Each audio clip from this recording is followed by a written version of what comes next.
पूर्णिया गांव के एक छोटे से कच्चे मकान में उमर और इसकी छोटी बहन सारा रहती थी। माँ बाप के गुजर जाने के बाद उमर ने ही सारा को पाल पोस कर बड़ा किया था। घर की हालत बहुत खराब थी, पर उमर की खुददारी कभी कम नहीं हुई। भैया, आज फिर आप सुबह निकल रहे हैं, कहाँ जा रहे हैं? रोज की तरह काम की तलाश में जा रहा हूँ सारा।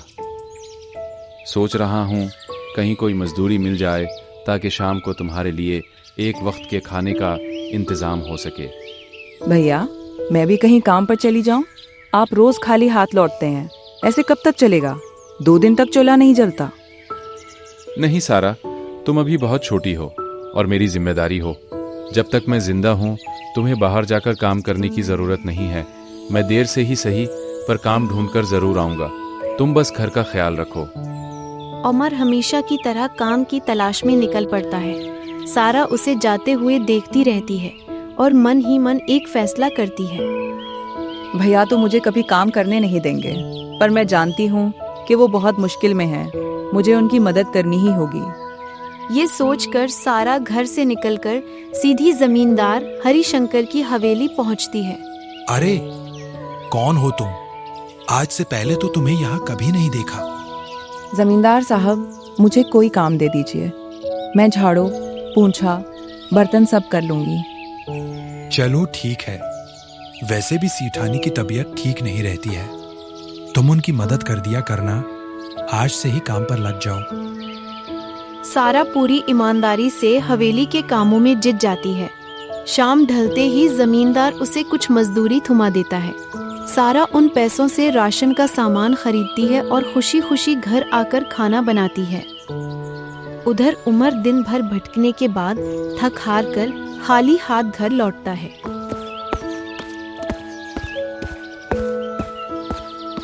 सारा, ये क्या? घर में तो दाना तक नहीं था। फिर ये खाना कहाँ से बना? आज चूल्हा कैसे जल रहा है? वो भैया, पड़ोस की काकी है ना, उन्हें हम पर तरस आ गया। उन्होंने कुछ राशन उधार दिया है। बोला कि जब आपका काम लग जाए तब आप चुका देना। मैंने सोचा आप भूखे होंगे, इसीलिए खाना बना लिया। चलो, कम से कम आज तो तुम्हें पेट भर कर खाना मिलेगा। काकी का शुक्रिया अदा करूंगा। माफ कर दीजिएगा भैया, पर मैं आपको सच नहीं बता सकती। आज आपको भर पेट खाना खाते देख मुझे बहुत खुशी हो रही है। इस सच को छुपाने का मुझे कोई गम नहीं है। ये सिलसिला कई दिन तक चलता रहा।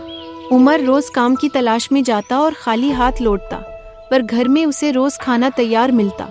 एक दिन सारा हमेशा की तरह जमींदार के यहाँ काम करने गई हुई थी।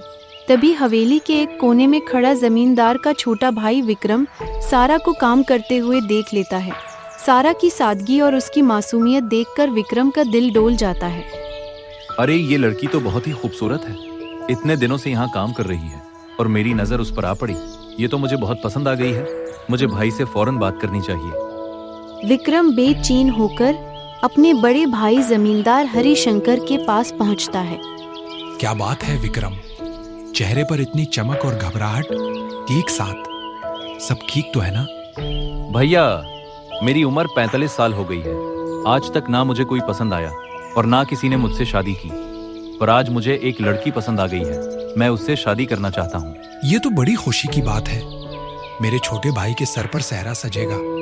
बताओ, कौन है वो खुश नसीब? भैया, वो हमारे यहाँ जो नई लड़की काम पर लगी है ना सारा, मुझे वही पसंद है। क्या वो तो अभी महज 17 साल की बच्ची है और तुम अपनी उम्र देख रहे हो?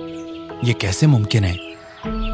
मुझे कुछ नहीं पता भैया, मैं बस इससे शादी करना चाहता हूँ। आप बस रिश्ता पक्का करवा दीजिए। अच्छा, ठीक है।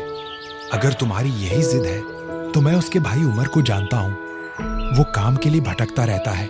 मैं उसे अभी बुलाकर बात करता हूँ। कुछ ही देर में उमर वहाँ से गुजर रहा होता है। तभी जमींदार उसे आवाज देकर बुलाता है। उमर को लगता है कि शायद उसे कोई मजदूरी मिलने वाली है। जी सरकार, आपने याद किया। सब खैरियत तो है? और मर, मैं देख रहा हूँ कि तुम अपनी बहन की जिम्मेदारियों की वजह से खुद की शादी भी नहीं कर पा रहे हो। इसलिए मैंने तुम्हारे लिए एक बहुत पक्का रिश्ता लाया हूँ। तुम अपनी बहन सारा का हाथ मेरे भाई विक्रम के लिए दे दो। सरकार, आपके भाई साहब की उम्र और मेरी छोटी बहन नहीं, ये रिश्ता नहीं हो सकता। वो अभी 17 की भी नहीं हुई है। देखो उमर, अपनी हैसियत मत भूलो। तुम्हारी बहन पिछले कई दिनों से मेरे यहाँ चोरी छपे काम कर रही है। वो मेरी नौकरानी है। क्या सारा आपके यहाँ काम कर रही है? नहीं, ये झूठ है। मैंने इसे घर से निकलने तक को मना किया है। तो देख लो, तुम्हारी बहन तुम्हारी बात नहीं मानती। वो रोज यहाँ आती है। अगर अपनी और उसकी भलाई चाहते हो तो ये रिश्ता कबूल कर लो, वरना अंजाम बुरा होगा। कुछ भी हो जाए सरकार, पर मैं अपनी बहन का सौदा नहीं करूंगा। अपनी बहन की शादी किसी बूढ़े से कभी नहीं होने दूंगा। मुझे माफ कर दीजिए, पर मैं ये रिश्ता ठकरा देता हूँ। उमर बगैर पीछे मुड़े वहां से तेजी से निकल जाता है। उमर, उस गुस्ताखी की कीमत तुम्हें और तुम्हारी बहन को चुकानी पड़ेगी। उमर का चेहरा गुस्से से लाल था। वो जैसे ही घर के अंदर कदम रखता है, इसे सामने थाली में लगा गरम खाना दिखाई देता है। वो देखे बगैर पूरी थाली उठाकर दौड़ फेंक देता है। ये क्या हुआ भैया? आप इतने गुस्से में क्यों हैं? आपने सारा खाना क्यों फेंक दिया? मैंने कितनी मेहनत से आपके लिए बनाया था। झूठ, सब झूठ। सारा, तुमने मुझसे ये सच क्यों छुपाया कि तुम काम करने जा रही हो? तुमने मुझसे झूठ बोला कि वो खाना पड़ोस की काकी दे रही है। क्या तुम्हें अपने भाई पर भरोसा नहीं था? भैया मेरी बात सुनो, सब ठीक तो है ना? आप अचानक इतना क्यों बदल गए? कुछ ठीक नहीं है। आज मुझे रास्ते में जमींदार हरिशंकर मिला था। इसने तुम्हारा हाथ अपने उस अधेड़ उम्र के भाई विक्रम के लिए मांगा है। तुम जानती हो उस विक्रम की उम्र क्या है? मैंने तुम्हें हवेली जाने से मना किया था, फिर भी तुम चोरी छपे वहां काम करने गई। तुमने मुझसे झूठ बोलकर अच्छा नहीं किया सारा। मुझे माफ कर दीजिए भैया, मैं आपको दिन रात भूखा और परेशान होते हुए नहीं देखना चाहती थी। मेरा मकसद सिर्फ आपकी थोड़ी मदद करना था, ताकि हमारे घर का चूल्हा जल सके। मुझे नहीं पता था कि वो लोग ऐसी नीयत रखते हैं। तुम्हारी इसी लापरवाही ने आज हमें उस मुसीबत में डाल दिया है। मैंने आज तक शादी सिर्फ इसलिए नहीं की ताकि मैं पहले तुम्हारी जिम्मेदारी पूरी कर सकूं। मुझे डर था कि अगर मैं शादी कर लूं और मेरी बीवी आ जाए तो शायद वो तुम्हें परेशान करेगी। मैंने अपनी पूरी जिंदगी तुम्हारे लिए लगा दी और तुम हो के। मुझे माफ कर दीजिए, मैं बस आपकी ढलती उम्र और खाली हाथ घर लौटने वाले आपके चेहरे का दर्द नहीं देख पा रही थी। मुझे लगा कि थोड़ा सा काम करके मैं आपके कंधों का बोझ कम कर दूंगी। मुझे नहीं पता था कि मेरी वजह से आपकी इज्जत पर आंच आएगी। पागल हो क्या? तो मेरा बोझ कम करेगी? अरे तो मेरी ताकत है सारा। मैंने गुस्सा इसलिए किया क्योंकि मुझे डर लग रहा था। डर इस बात का कहीं तुम्हें कुछ ना हो जाए। तो अभी नादान है, तुझे नहीं पता कि दुनिया कितनी मतलबी है। मैं सिर्फ आपकी मदद करना चाहती थी भैया। और आज मुझे तुझ पर फख्र भी है। तूने अपने भाई के लिए इतना बड़ा कदम उठाया, पर अब और नहीं। कल से तो इस हवेली की तरफ आंख उठाकर भी नहीं देखेगी। हम आधा पेट सो जाएंगे, भूखे रह लेंगे, पर इस जमींदार की चौखट पर तुझे दोबारा कदम नहीं रखने दूंगा। पर भैया वो जमींदार बहुत ताकतवर है। अगर इसने हमें यहाँ रहने ना दिया तो? जब तक तेरा भाई जिंदा है तुझे किसी के सामने झुकने की जरूरत नहीं है। बहन, अब तो फिक्र मत कर। मैंने सोच लिया है, मुझे अब इस सीट के पास काम मांगने जाना होगा जो दिल का बहुत नेक है। कौन से सीट भैया? हमारे गांव से बाहर जो सबसे बड़े सीट देनदयाल जी रहते हैं ना, मैं उन्हीं के यहाँ जाऊंगा। सुना है वो बहुत रहम दिल हैं, शायद हमें काम जरूर देंगे। उमर हिम्मत करके सेठ दीनदयाल की हवेली पहुंचता है और दरवाजा खटखटाता है। कुछ ही देर में सेठ जी बाहर आते हैं। सीट जी, मुझे काम दे दीजिए। मैं कुछ भी करने को तैयार हूँ। बहुत मेहनत और ईमानदारी से काम करूंगा। ठीक है, मुझे भी एक ऐसे ही वफादार शख्स की जरूरत है। अगर तुम अच्छे से काम करोगे तो मैं तुम्हें रखने के लिए तैयार हूँ। आपको शिकायत का मौका नहीं मिलेगा सीठ जी। ठीक है, तो आज से ही तुम मेरे यहाँ काम पर लग जाओ। उस दिन से उमर सेठ दीनदयाल के यहाँ काम करने लगता है। आहिस्ता आहिस्ता वक्त गुजरता है और उमर की मेहनत देखकर सेठ जी बहुत खुश हो जाते हैं। एक दिन दीनदयाल के दिल में एक ख्याल आता है।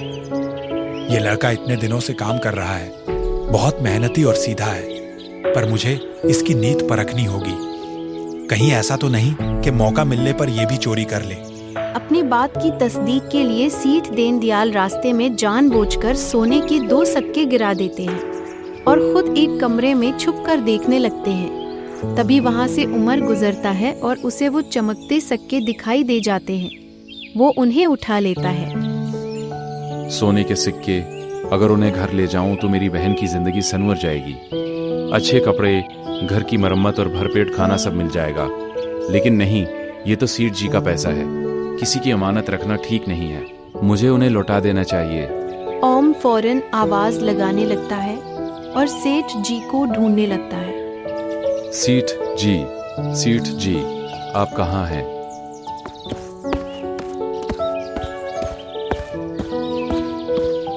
अरे क्या हुआ उमर, इतना शोर क्यों मचा रहे हो? सेठ जी, देखिए, ये आपके सोने के सिक्के यहाँ रास्ते में गिरे हुए थे।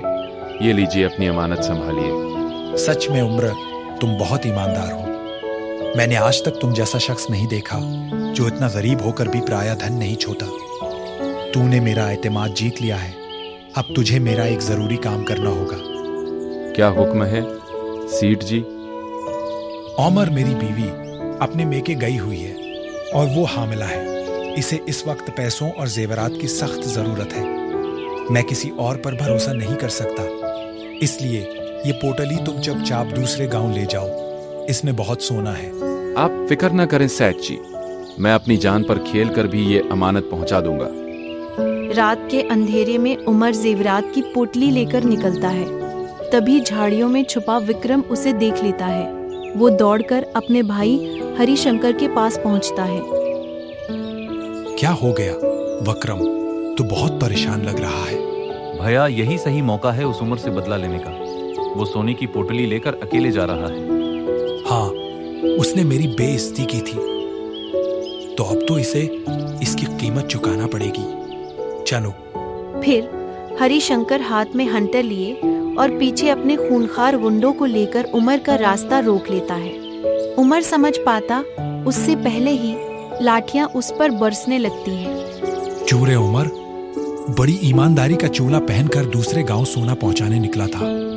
अब देख, इस जमींदार से दुश्मनी का अंजाम किया होता है। मारो उसे। नहीं सेठ जी, रुक जाइए। ये सोना मेरा नहीं है, ये मेरे मालिक का अटूट एतमाद है। खुदा के लिए उसे मत ले जाइए, मैं बर्बाद हो जाऊंगा। अब तो और तेरा एतमाद दोनों इसी धूल में मिलेंगे। ले जाओ सारा सोना। हरिशंकर सारा सोना लेकर चला जाता है। उमर रोते हुए दीनदयाल के घर पहुंचता है। मालिक, अनर्थ हो गया। रास्ते में जमींदार के आदमियों ने मुझे घेर लिया। उन्होंने सारा सोना लौट लिया मालिक। बस कर उमर, अपनी झूठी कहानियां बंद कर। मैंने तुझ पर अपनी जान से ज्यादा भरोसा किया और तूने मेरा एतमाद बेच बाजार नीलाम कर दिया। तू चोर है उमर। तूने अपनी गरीबी का फायदा उठाकर मुझे लौट लिया। नहीं सेठ जी, मैं मर जाऊंगा, पर आपका नमक हराम नहीं करूंगा। जमींदार साहब ने मुझसे सब छीन लिया, मैं बेगुनाह हूँ। तभी जमींदार हरिशंकर आ जाता है। अरे सेठ जी, इस सांप की बातों में मत आइए। ये और उसकी बहन दोनों पैदाइशी चोर हैं। ये अपनी गरीबी का ढोंग करके लोगों को लौटते हैं। झूठ बोल रहे हैं आप जमींदार साहब। आपने ही मुझसे वो पोटली छीनी है। अगर मेरी बात पर यकीन हो सेठ जी, तो चलिए अभी उसके घर की तलाशी लीजिए। दूध का दूध और पानी का पानी हो जाएगा। अगर सोना उसके घर ना मिला तो जो कहेंगे मैं हार जाऊंगा। हाँ सेठ जी, चलिए मेरे घर, वहाँ चोरी का एक तनका भी नहीं मिलेगा। गुस्से में तपे हुए सैज और शातिर मुस्कुराहट लिए हरिशंकर उमर के घर की तरफ चल देते हैं। सब मिलकर उमर के घर पहुंचते हैं। सारा घबराकर बाहर आती है। ये सब क्या है भैया? आप लोग हमारे घर में ऐसे क्यों घुस रहे हैं? हम चोर नहीं हैं। चाहे तो मेरे घर की तलाशी ले लो, यहाँ एक तंका भी पराया नहीं मिलेगा। जमींदार के आदमी सारा को धकेलकर अंदर घुसते हैं और के आदमी बड़ी चालाकी से पहले से छुपाया हुआ सोना उमर के बिछोने के नीचे से निकाल लेते हैं। ये देखो, सारा धन ये रहा। इसने यहाँ छुपा कर रखा था। खयानत करने वाले। मेरा धन तेरे घर से निकला और तू कह रहा था कि चोरी हो गया। देखा सेठ, उन गरीबों की फितरत ऐसी होती है। धन देखा नहीं कि नियत डोल गई। अरे ये तो बड़ा सीधा बनता था। सब कहते थे उम्र जैसा शरीफ कोई नहीं है, पर आज तो उसने सबका सर झुका दिया। अरे भाई, गरीबी इंसान से क्या कुछ नहीं करवा देती। जब सामने इतना सारा सोना हो तो बड़ी बड़ी ईमानदारी की दीवारें ढह जाती हैं। इन गरीबों की नीयत में ही खोट होता है। मुझे तो लगता है कि उसकी बहन ने ही चोरी की होगी। खुदा के वास्ते चुप हो जाओ। मेरी बहन पर इल्जाम मत लगाओ। इसकी दुनिया तो घर की 4 दीवारी तक ही है। इसे इस गंदगी में मत घसीटो। जो सजा देनी है वो मुझे दो, मेरा गला काट दो, पर एक मासूम लड़की की आबरू को गांव के चौराहे पर नीलाम मत करो। अब तेरी दलीलों का वक्त खत्म हो गया है। उमर, तूने चोरी की है और पकड़ा गया है। तूने इस गांव की नाक कटा दी है। उन चोर भाई बहन को अभी ऐसी वक्त गांव की हद से बाहर निकालो। उनका साया भी पड़ गया तो गांव अपवित्र हो जाएगा। तभी आसमान से आग उगलती बिजली और मूसलाधार बारिश ने माहौल को और भयानक बना दिया था। मारो अन चोरों को, आज इनके गुनाह का घड़ा भर गया है। गांव की इज्जत मिट्टी में मिला दी उन्होंने। अरे हाँ, उन्हें खंबे से बांधकर कूड़े मारो ताकि आने वाली नस्लें याद रखें कि चोरी का अंजाम किया होता है। रहम करो, मुझे जितना चाहो मार लो, पर मेरी बहन को छोड़ दो। इसने कुछ नहीं किया है। अरे चुप कर, रहम की भीख मत मांग। आज गांव की पंचायत ने फैसला किया है कि तुम्हें यहां से जिंदा बाहर नहीं जाने दिया जाएगा। तुम दोनों को इस जंगल की सरहद में छोड़ दिया जाएगा, जहां आदमखोर शेर तुम्हारा इंतजार कर रहा है। चलो, उनको धका दो। उन्हें मौत के साए में छोड़ दो। बेरहम गांव वालों ने उमर और सारा को धक्का देकर जंगल की दिलदिल और अंधेरे में धकेल दिया। नहीं, हमें यहाँ मत छोड़ो भैया, मुझे बहुत डर लग रहा है। देखो, वो मशालें दूर जा रही हैं। हम अकेले रह गए। भैया, घबरा मत सारा, जब तक तेरा भाई खड़ा है तुझे कुछ नहीं होगा। गांव वालों ने हमें ठकरा दिया, पर ऊपर वाला देख रहा है। भैया वो देखिए, झाड़ियों के पीछे क्या है? 2 चमकती हुई आंखें। भैया, वो हमारी तरफ आ रहा है। डर मत सारा, मैं हूं ना। अपनी आंखें मत खोलना। आज अगर किस्मत को हमारी मौत मंजूर है तो तेरा भाई पहले अपनी जान देगा। तभी शेर की दहाड़ने की आवाज आती है। शेर की गर्म सांसें अब इनके बिल्कुल करीब थीं। मौत और जिंदगी के दरमियान बस चंद कदमों का फासला बचा था। वो खूनख्वार दरिंदा एक जोरदार धाड़ मारता है और शुभम पर छलांग लगा देता। सारा, आंखें मत खोलना, बस खुदा का नाम लो। शेर की छलांग उम्र के ठीक सामने आकर रुक जाती है। शेर उम्र के चेहरे के पास जाकर उसे सूंघता है और अचानक जैसे उसे कुछ याद आ जाता है या कोई रूहानी ताकत उसे रोक देती है। शेर अपनी धाड़ धीमी करता है और सर झुकाकर चुपचाप पीछे हटने लगता है। कुछ ही लम्हों में वो घने जंगल के अंधेरे में गायब हो जाता है। भैया, वो चला गया। उस खूनख्वार दरिंदे ने हमें छोड़ दिया। उसकी गर्म सांसें मेरी गर्दन पर महसूस हो रही थीं। भैया, मुझे लगा बस अब सब खत्म हो गया। ये तो सचमुच मौजिज़ा है सारा। मौत हमें छू कर निकल गई। जिस जानवर के खौफ से पूरा इलाका थिर थिर कांपता है, इसने हमें सूंघा और अपना सर झुका लिया, जैसे उसे हमारी बेगुनाही का एहसास हो गया हो। भैया, क्या ऊपर वाले को हमारी तड़प दिख गई? इंसानों ने तो हमें मरने के लिए यहाँ फेंक दिया था, पर इस बेज़बान ने हमें जिंदगी अता की है। मुझे यकीन ही नहीं हो रहा कि हम जिंदा हैं। रो मत मेरी गिड़िया, देख बारिश भी अब थमने लगी है। शायद सच में खुदा ने हमारी पुकार सुन ली। जो काम इंसान ना कर सका वो आज उस जानवर ने कर दिखाया। तो महफूज है सारा, तो महफूज है। उमर सारा को अपने सीने से लगाए जमीन पर ही बैठा रह जाता है। दोनों की आंखों से बहुते आंसू बारिश के पानी में मिल रहे थे। तभी झाड़ियों के पीछे से एक हल्की रोशनी दिखाई देती है। उधर जंगल के किनारे पर सेठ दीनदयाल अपने आदमियों के साथ खड़ा था। तभी वो शेर जो अभी कुछ देर पहले मौत बनकर गिर जा था, अब सीधा जाकर सेठ के कदमों में एक पालतू बिल की तरह खामोश होकर बैठ जाता है। आ गया मेरा शेरो। जो इंसान सचमुच मौत के सामने खड़े होकर भी अपनी बहन की ढाल बना रहे और अपनी सच्चाई पर डटे रहे, वो कभी चोर नहीं हो सकता। फिर दीनदयाल उमर के सामने जाकर खड़ा हो जाता है।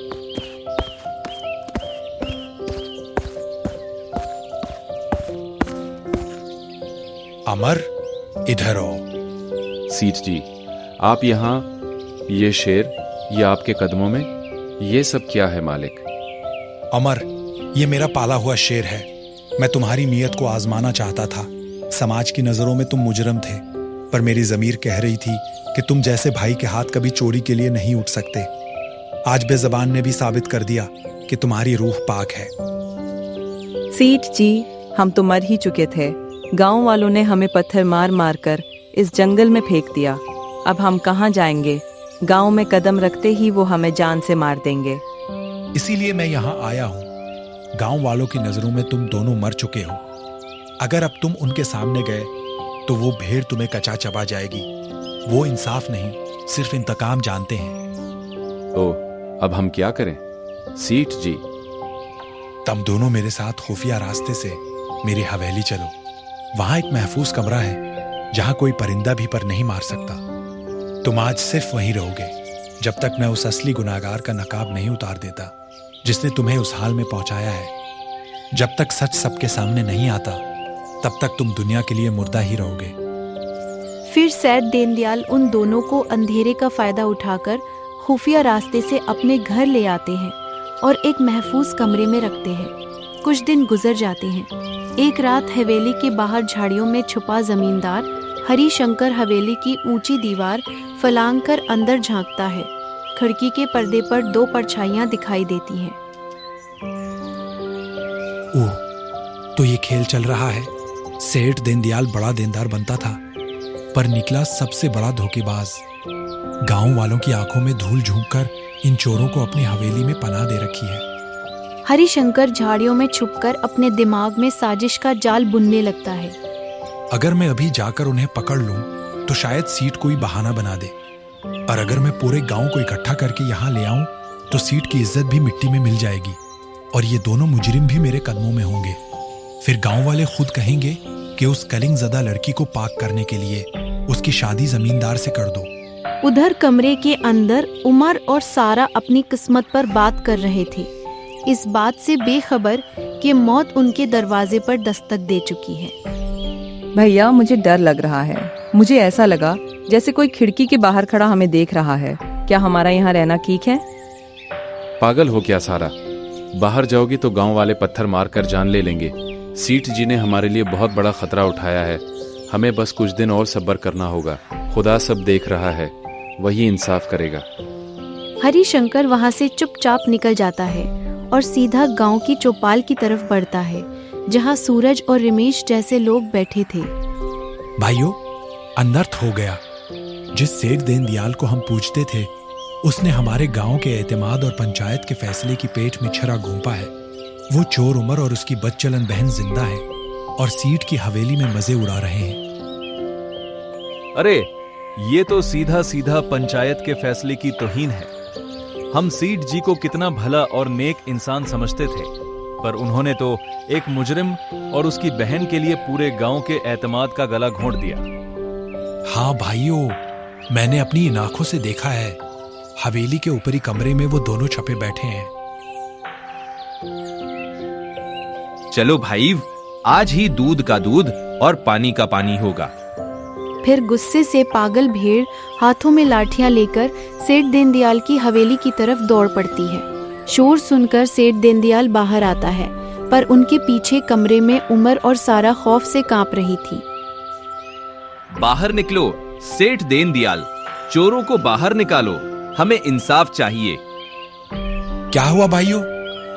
आधी रात को इस तरह शोर क्यों मचा रहे हो? क्या बात हो गई? अब ड्रामा बंद कीजिए सेठ जी। हमें सब पता चल गया है। आपने उमर और उसकी बहन को यहाँ छुपा रखा है। गांव के मुजरिम अब आपकी हवेली की जीनत बन रहे हैं। हाँ, वो मेरे घर में है, क्योंकि वो बेगुनाह है। असली चोर तो कोई और है, जो उस भेड़ में खड़े होकर तमाशा देख रहा है। चुप रहो सीट, पंचायत के खिलाफ जाकर तुमने बहुत बड़ा गुनाह किया है। गांव वालों देखो, ये सीट अब उन मुजरिमों का साथ दे रहा है। ऐसे इंसान को भी गांव से बाहर निकाल देना चाहिए। गांव वाले सीट की बात पर यकीन नहीं करते और जमींदार की बातों में आकर शोर मचाने लगते हैं। तभी जमींदार अपनी असली चाल चलता है। पंचायत का फैसला है कि इस कलिंग को धोने का एक ही रास्ता है। सारा की शादी मेरे छोटे भाई से होगी, तभी ये मामला ठंडा होगा और उमर की जान बख्शी जाएगी। तभी सारा और उमर दोनों बाहर आ जाते हैं। नहीं, मैं उस जालिम से शादी नहीं करूंगी। भैया, मुझे बचा लीजिए। जमींदार साहब ठीक कह रहे हैं। अगर ये लड़की अपनी इज्जत बचाना चाहती है तो उसे शादी करनी ही होगी। यही सजा है। नहीं, मैं अपनी बहन को इस जहन्नम में नहीं धकेलूं। पर गांव वाले और जमींदार के आदमी उमर को पकड़ लेते हैं और सारा को जबरदस्ती मुंडप की तरफ घसीटने लगते हैं। चारों तरफ शोर था और बेगुनाही की आवाज दबा दी गई थी। अरे देखो, भाई तो चोर निकला, पर जमींदार साहब का दिल कितना बड़ा है, जो एक कलिंग ज़दा लड़की को अपने घर की इज्जत बना रहे हैं। हाँ, सारे तो सच में खुशकिस्मत है, वरना चोर की बहन को इस गांव में कौन ठिकाना देता। हाँ, सारे तो सच में खुशकिस्मत है, वरना चोर की बहन को इस गांव में ठिकाना कौन देता।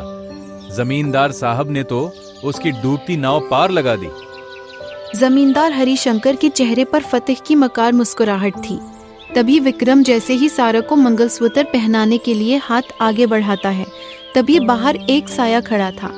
वो दीन दयाल की बीवी अंदरानी थी और उनके हाथ में एक मोटी जंजीर थी, जिससे बंधा हुआ वही खूनख्वार शेर धाड़ रहा था। रुक जाओ हरिशंकर, ये शादी नहीं, एक मासूम की जिंदगी का कत्ल है। और तुम गांव वालों शर्म करो, जो एक भेड़िए को मसीहा समझ रहे हो। सेठानी जी, आप और ये खूनखार जानवर यहाँ क्या कर रहा है? अरे उसे दूर हटाइए, ये सबको मार डालेगा। ये शेर सिर्फ उन्हें मारता है जिनके दिल में गुनाह होता है। देखो इसे गौर से, ये वही शेर है जिसके पास तुमने उमर और सारा को मरने के लिए छोड़ा था, पर इस जानवर ने उन्हें नहीं मारा। जानते हो क्यों? क्योंकि जानवरों को भी बेगुनाही की खुशबू आ जाती है। शेर एक भयानक धाड़ मारता है और सीधा हरिशंकर की तरफ लपता है। जमींदार डर के मारे जमीन पर गिर पड़ता है और उसकी रूह कांपने लगती है। बचाओ, बचाओ, मुझे बचाओ। सेठानी जी, उसे रोकिए, मैं सब सच उगल दूंगा। तो बोलो हरिशंकर, बताओ सबको कि वो सोना किसने चुराया था। बताओ कि उमर के घर पर वो पोटली किसने रखवाई थी। हाँ, मैंने ही किया था। मैंने ही अपने आदमियों से उमर को पटवाया और वो सोना उसके घर में छपा दिया। मैं सारा की जबरदस्ती शादी अपने भाई से करवाना चाहता था, इसलिए मैंने ये सब जाल बुना। मुझे माफ कर दो, मुझे माफ कर दो, मुझे माफ कर दो। जमींदार का सच सुनते ही पूरे गांव वालों की आंखें शर्म से झुक जाती हैं। शेष दीनदयाल ने उमर के हाथ खोल दिए थे। अमर, मुझे माफ कर देना। मैंने तुम्हारी ईमानदारी पर शक किया। तुम एक सच्चे और बहादुर भाई हो। और तुम गांव वालों, आज अगर ये शेर ना होता तो तुम सब मिलकर 2 बेगुनाहों की कुर्बानी दे देते। याद रखना, गरीबी इंसान की मजबूरी हो सकती है, उसकी नियत का पैमाना नहीं। अमर, हमें माफ कर दो भाई। हमने अपनी आंखों पर पट्टी बांध ली थी और उस जमींदार की बातों में आकर तुझे और तेरी मासूम बहन को मौत के मुंह में धकेल दिया। हमें अपनी करनी पर बहुत शर्मिंदगी है। हाँ उमर, हम सब गुनाहगार हैं तुम्हारे। हमने तुम्हारी ईमानदारी पर शक किया और पत्थर दिल बन गए। सारा बेटी, हमें माफ कर देना। हमने एक भाई बहन के पाकीज़ा रिश्ते को दागदार करने की कोशिश की। अठिए सुरेश काका, रमेश भाई, खुदा का शुक्र है कि आखिर में सच की जीत हुई। जब वक्त खराब होता है तो इंसान की अक्ल मौफ हो जाती है। मुझे आपसे कोई शिकायत नहीं है। उसकी सजा तो अब सेठ जी को हम गांव वाले मिलकर देंगे। जमींदार का सच सुनते ही पूरे गांव वालों की आंखें शर्म से झुक जाती हैं। शेष दीनदयाल ने उमर के हाथ खोल दिए थे। भाइयों, आज एक बात गांठ बांध लो। गरीबी का मतलब ये नहीं होता कि इंसान चोर ही हो। आज उमर ने अपनी ईमानदारी से हम सबको आईना दिखाया है। अब से ये और सारा इस हवेली के फर्ज हैं। और याद रखना, इंसाफ की लाठी बेआवाज होती है। खुदा सब देख रहा है। आज एक बेगुनाह बच गया और गुनाहगार अपने अंजाम तक पहुंच गया। फिर तमाम गांव वाले हरिशंकर को वहां से ले जाते हैं। देखा सारा, मैंने कहा था ना कि सच की कभी हार नहीं होती। बस सब्र और खुदा पर यकीन होना चाहिए। हाँ भैया, अब हमारा कोई कुछ नहीं बिगाड़ सकता। हमारे साथ हमारे बड़े और खुद खुदा का साया है। फिर कुछ ही दिनों बाद उमर एक अच्छा सा लड़का देखकर सारा की शादी कर देता है और फिर दोनों बहन भाई अपनी जिंदगी खुशी खुशी गुजारने लगते हैं।